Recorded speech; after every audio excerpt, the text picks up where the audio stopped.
Joshua 7, 1 to 27, I believe. 1 to 26. So, when God said that they must, like, all the gold and silver articles are God's, and that they must, like, destroy everything else, then Achan, from the tribe of Judah, actually took some of it, and he said that he coveted it, and he actually buried it under the ground. And God knows about it, but Joshua didn't know, and he actually allowed for 3,000 of the men to spy out Ai and try to take over Ai, but they weren't able to.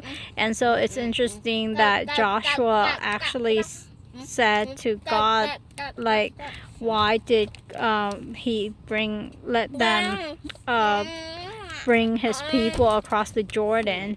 And he was thinking that God was going to give them up to the Amorites to destroy them, and that's actually not what God intended. So instead of asking God, like, for permission to attack Ai, he didn't do that.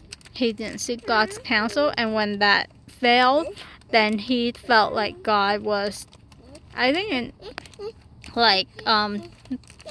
that God would let other nation wipe out the Israelites from the earth.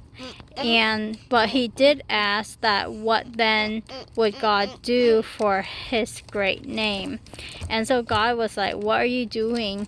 And he told Joshua about what had happened.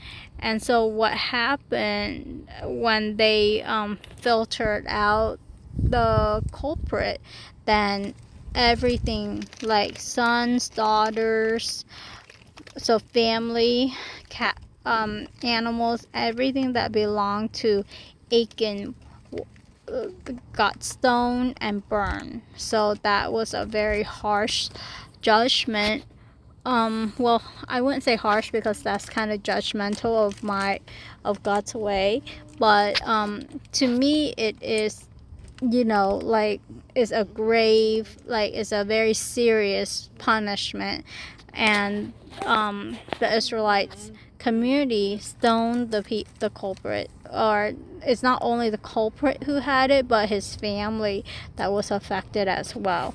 And so that was a very grave and serious sin to hide and to covet and to, like, think that God doesn't know, and to break the covenant that they made with God.